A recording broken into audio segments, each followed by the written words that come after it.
Cuéntame de economía. La realidad de la vida económica y tu bolsillo sin tanto rollo. Cuéntame de economía. Trabajar desde casa es algo que llegó desde la pandemia y tanto a empleados como a empresas nos urgía que estuviera regulado.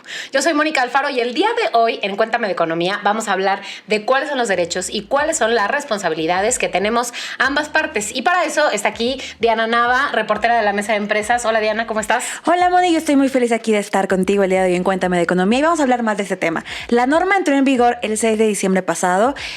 Después de que la Secretaría del Trabajo en enero de 2021 concibió el teletrabajo como una modalidad de trabajo. Como decías tú, bien nos surgía, ¿verdad? Y es que después de la pandemia el teletrabajo se convirtió en una modalidad muy utilizada. Por darte una cifra, antes de la pandemia solo entre el 5 y 10% de las empresas utilizaban el teletrabajo. Casi nadie, y ahora absolutamente o casi todos seguimos en esta modalidad. Correcto, y como había mucho que regular, invitamos a una experta, Olivia Segura, socia de asesoría en capital humano y gestión de talento en KPMG. Hola Olivia, ¿cómo estás? Encantada, Moni, de estar con ustedes. Es un gusto compartir las perspectivas de una modalidad aparentemente nueva en México, pero que como sabemos, pues ya tiene unos añitos en vigor desde la pandemia. Nueva porque tantos detalles son más o menos recientes, y es que, a ver, vamos a poner que 40%, las personas que 40% de su esquema laboral no están en el lugar de trabajo, están a distancia, son aquellas que podrían considerarse como teletrabajadores, pero hay más. ¿Qué es exactamente el teletrabajo? El teletrabajo se define, de acuerdo a la Ley Federal del Trabajo, como aquella modalidad en la que las personas trabajadoras están laborando fuera de las instalaciones de su empresa o de los centros de trabajo. ¿Esto qué significa? Que pasan más del 40% del tiempo laborable, dependiendo si tienen una semana de 40 o de 48 horas, más del 40% están fuera del centro de trabajo. Y esto implica obligaciones y también nuevos derechos para las empresas y para las personas trabajadoras. Ok, a ver, ¿por dónde empezamos? Yo tengo una duda. Ayúdame a entender. Cuando yo pienso en teletrabajo, pienso automáticamente en las y los nómadas digitales, en aquellos que mueven por muchas partes del mundo para trabajar. ¿Eso está permitido? ¿Está permitido moverse de nuestra casa, el hogar que el jefe tiene como entendido donde trabajamos, para seguir haciendo nuestras labores? Sí se puede. Sin embargo, hay ciertas características que se han definido en la regulación, en la ley, para que las personas trabajadoras puedan avisar a su patrón y para que el patrón pueda otorgar ese permiso. Porque, como sabemos, en la NOM 037 hay ciertas condiciones de seguridad en el trabajo que se deben cumplir. Por ejemplo, tener una silla ergonómica. ¿Y qué pasaría si tú estás en cualquier parte del mundo o decides viajar mientras estás laborando y no tienes estos, por decirte el más básico, una silla o un espacio adecuado donde no haya un problema de iluminación, de ruido, que pueda generarte un problema de salud en el trabajo, ¿no? O que sean condiciones inseguras. Eso difícilmente se va a poder regular en un entorno donde tú como persona que estás trabajando fuera de tu organización, fuera del centro de trabajo, tienes poca injerencia. O sea, una cafetería, si estás viajando en otro país en un tren, si estás viajando dentro de la República en un autobús, ¿no? Eso podría generarte un riesgo de salud por no tener esas condiciones adecuadas para estar en una computadora, para estar trabajando. Y esto es importante tenerlo en cuenta cuando piensas en viajar y piensas en decirle a tu patrón o la empresa que te paga, la empresa que te contrata, que quieres estar trabajando desde un lugar distinto a tu casa, que es el domicilio que tienes registrado de acuerdo a tu expediente de empleado en tu empresa. Entonces necesitas decirle por cuánto tiempo vas a salir, dónde vas a estar y además que vas a tener esas condiciones de seguridad como las tienes en tu casa, ¿no? Oye, pero entonces si yo me cambio de casa, o sea, yo vivo aquí en Ciudad de México, pero si me cambio de casa también le tengo que avisar a mi patrón. Tienes que avisar. Puedo irme a cualquier otro lugar del mundo, del país, siempre y cuando avise, ¿cierto? Y esté de acuerdo. Sí, y esté de acuerdo, pero también hay ciertas reglas que aplican desde una perspectiva fiscal, ¿no? Para no generar un riesgo de establecimiento permanente, por ejemplo, y decir, Moni está generando ingresos desde Argentina o desde Alemania, ¿no? Y está generando entonces ingresos para ella como persona, ¿no? porque está trabajando allá, y también para su empresa, que no tiene un registro tal vez en Alemania o en Argentina, ¿no? Entonces habría que valorar cuánto tiempo, ¿no?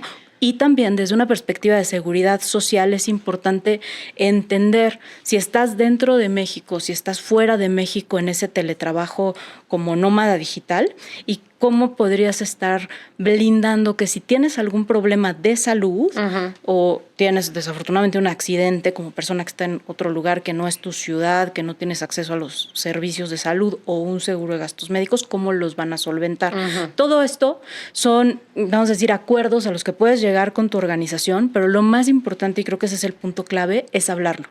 No puedes tomar como persona trabajadora, como colaborador, como colaboradora, decisiones sin avisar a tu empresa y sin que tu empresa lo sepa y lo apruebe. Ok, sí, ¿no? eso es básico. Siempre, entonces. siempre. Ok, vamos a ir a la casilla 1. ¿Cómo sé si soy candidata a teletrabajo? O sea, ¿cuáles son los criterios o condiciones que se tienen que cumplir para que yo pueda trabajar de manera remota? Primero que nada hay que saber si tus actividades tienen una dependencia física a tu centro de trabajo. Es decir, por ejemplo, si es una maquila, si es una, no sé, un restaurante, ¿no? O sea... O grabar un podcast. Bueno, eso también lo hacemos remoto, pero ¿no? Lo hacemos presencial. Sí, esa es la respuesta, Moni. Sí. Si tus actividades dependen de que los insumos de trabajo, la maquinaria, etcétera, las herramientas con las que tú trabajas requieran que tú estés de manera presencial, ¿no? Okay. Lo más básico que se puede pensar es, bueno, procesos de manufactura, ¿no? Líneas de producción, todo aquello que depende de que para que se ejecute esa actividad económica, depende de que la persona esté físicamente, que no se puede hacer a distancia, ¿no? Okay. Y hay muchas otras que, como sabemos, se pueden hacer a distancia sin que haya una disrupción a esa actividad económica. Correcto. ¿No? Ahora pasemos a la casilla número 2, siguiendo lo que decía Mónica. Hablemos de obligaciones y los derechos. Lo mencionaba hasta ahorita. Sí. Entiendo, por favor, corrígeme si estoy mal, pero como patrones tienes la obligación de darle a tus empleados información sobre los riesgos psicosociales, ergonómicos del teletrabajo, también tener mecanismos de comunicación adecuados, tener también una duración exacta, o no exacta, pero sí dar a conocer cuál es el horario laboral, dar derecho a la desconexión, dar algunos insumos, silla ergonómica, algunos otro tipo de insumos que se necesiten dentro de tu jornada. ¿Qué más nos puedes contar ahí? Y también como empleados, ¿qué obligaciones adquirimos? Mira, número 1, creo que es las herramientas de trabajo, ¿no? Herramientas de trabajo, como ya decíamos, si tú no eres de teletrabajo y estás en una planta, pues necesitas una maquinaria, ¿no? Claro. Y necesitas iluminación y necesitas pues toda la infraestructura para poder operar ahí. En el teletrabajo es exactamente lo mismo. El teletrabajo, dependiendo de la naturaleza de las actividades que realices a distancia, que puede ser tener un equipo de cómputo, tener un celular o una línea telefónica, si es que, por ejemplo, eres de un call center y trabajas desde tu casa, ¿no? O si necesitas también tener acceso a Internet, ¿no? Que eso, como sabemos, pues es una herramienta de trabajo para poder estar habilitando las telecomunicaciones, ¿no? Entonces, esos son los elementos básicos, ¿no? Adicional a la silla, que ya mencionábamos, una silla ergonómica donde tú puedas trabajar de manera cómoda y segura. Que tal vez es lo primero que pensamos, ¿no? Todos. Exacto, pero muchas veces lo más obvio que es tener una laptop, tener una computadora portátil o de escritorio en tu casa, es algo que no se tuvo al inicio de la pandemia en muchas de las empresas en México, porque estaban acostumbrados pues a un esquema de trabajo presencial. Como decíamos, ahí la excepción era trabajar en home office. La excepción era que te dieran permiso y era casi como un beneficio ultravalorado por los trabajadores, de decir, oye, una vez al mes o 2 veces al mes puedo trabajar en la casa y que no se viera mal, ¿no? Hoy sabemos que pues se volvió la regla en muchas de las empresas y estamos viendo que esos insumos que se requieren para trabajar no siempre estuvieron presentes al inicio, ¿no? Hablando de una conexión segura, que ese es otro punto importantísimo. No lo menciona la ley, pero parte de nuestros estudios que hemos realizado en KPMG tienen que ver con que, y el más reciente de Perspectivas de la Alta Dirección, el principal detractor para implementar el teletrabajo no es la norma, no son estas obligaciones de las que estamos pues pensando cuando hablamos de la NOMSO 37 o la Ley Federal del Trabajo, las inspecciones. El principal detractor, de acuerdo a la alta dirección en México, es la ciberseguridad. Claro, porque tal vez, o sea, algunas personas podamos llevarnos información importante de las empresas a nuestras casas y con las redes de internet que tenemos regulares, cualquiera podría robarla. Correcto. Inclusive hablando de conexiones seguras a través de una VPN, ¿no? Tener ese túnel, vamos a decir, blindado de seguridad donde un hacker no puede estar accesando de una forma tan sencilla, pues es algo que las empresas tampoco tenían y eso también es una herramienta de trabajo. Eso habla en la norma, en la Ley Federal del Trabajo, de la capacitación, ¿no? La capacitación para el uso y el mantenimiento y el cuidado de esas herramientas de trabajo. Sin embargo, las empresas hoy la principal que ven, más allá de la infraestructura de hardware, ¿no? Es precisamente la ciberseguridad, ¿no? Y nuestras obligaciones como empleados, del otro lado. El otro lado ya mencionamos uno donde ha habido debate de, oye, yo quiero la flexibilidad, las nuevas generaciones pues quieren ser estos nómadas digitales, viajando por el mundo, aprovechando diferentes destinos de nuestro país y del mundo para continuar trabajando, pero pues la principal obligación que emerge de ahí es, uno, seguir la política del teletrabajo, que para el lado de las empresas es una obligación tenerla y publicarla, ¿no? 2, cumplir con lo que se establece en esa política y avisar, por ejemplo, a las empresas si ellos cambian de ubicación. Ya lo comentaba Moni, si cambian de casa, si cambian de estado, tiene que ser bajo el acuerdo de ambas partes, patrón y colaborador y colaborador. Ok, y el horario laboral, ¿no? También es importante. Horario. Tanto tener una pausa literal para comer, como tal vez lo tendríamos en una oficina normal, normal, presencial, en fin, prepandémica, como si lo tenemos en casa, ¿no? También del otro lado, cumplir el horario laboral que tendríamos en una oficina, cualquiera que sea el acordado. O sea, podrá ser una jornada que empiece más temprano, termine más temprano, yo qué sé. Ok, y ahora mi pregunta es, ¿qué hago si la empresa no me da, no me provee de esos derechos? Yo creo que el primer punto, y tiene que ver mucho con la comunicación nuevamente, es hablarlo con tu área de recursos humanos, ¿no? Con el contacto en recursos humanos, con tu jefe directo y en muchos casos, que por ahí comentábamos fuera del aire, es cómo hemos comunicado si a la gente le aplica o no el teletrabajo, si en su función está en teletrabajo, si tiene alguna necesidad en este esquema de trabajo de estar, por ejemplo, aumentando el ancho de banda que tiene o que le entregaron, o que en la zona donde vive no hay un buen ancho de banda de internet, que, en fin, todas este tipo de necesidades que pueden emerger de una nueva modalidad de trabajo, debe haber ese punto de contacto para comunicarlo y además para ir solventando temas tan básicos como hoy la silla ya no funciona, etcétera, o el acceso a una red segura. ¿Qué pasa si creen o sospechan que han sido vulnerables o han sido víctimas de un ataque de ciberseguridad, de phishing, de malware? ¿Cómo comunican esto a su equipo de tecnología y que trabaje en conjunto con el equipo de recursos humanos? Es de los básicos que más hemos visto en la actualidad que no han sido atendidos, ¿no? Y ahí es donde se generan ese tipo pues de dudas, ¿no? De cómo me pueden ayudar en el teletrabajo y si estoy en teletrabajo no, cuál es mi obligación, me están respetando los derechos, etcétera. Ahora una pregunta muy, muy básica que creo que más de uno tiene o tenemos. ¿Qué tan es real o qué tanto una empresa debe pagar o no por servicios como la luz o el internet que utilizo obviamente dentro de mi jornada de trabajo? Eso está establecido en la Ley Federal del Trabajo y se considera, como comentábamos, una herramienta de trabajo. Ahora, pero no hay una fórmula, ¿no? También hablábamos de que no hay una fórmula establecida por la ley de cuál es la cantidad que te tienen que pagar. Entonces, ¿cómo se decide? Correcto. Ahí no hay una fórmula de cálculo exacta. Realmente, como cualquier insumo, como cualquier producto o servicio que se compra en una empresa para operar, esta es otra herramienta más. Y como comprarías una laptop, pues la referencia es hacer cotizaciones y decir, bueno, ¿cuáles son las compañías de, por ejemplo, servicios de internet en el estado donde opero o en el estado donde está mi personal? ¿Cuáles serían las tarifas o los rangos razonables, considerando el consumo promedio que van a tener de datos, obviamente para trabajar, no para otras actividades personales, y también cuáles pudieran ser aquellas tarifas que sabemos que difieren mucho en el norte, que en el sur del país o en el centro, de energía eléctrica, ¿no? Hemos visto, y de acuerdo a algunos de nuestros sondeos del teletrabajo, que incluso hay empresas que decidieron o han decidido darles un bono de agua, ¿no? Para también ayudarle al personal en teletrabajo a pagar el agua, ¿no?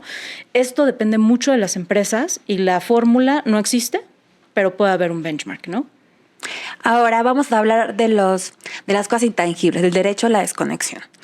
Ahí, por poner un dato, una encuesta de agosto de 2023 de OCC Mundial dice que 46% de quienes trabajan remoto siente que trabajan mal después de la pandemia. Y también, bueno, sabemos que hay una línea muy delgada entre trabajar de más, los horarios, estando en casa se vuelve muy complicado. ¿Nos puedes explicar un poco más de este derecho a la desconexión y cómo se puede realmente implementar tanto del lado de las compañías como del trabajador? Por supuesto.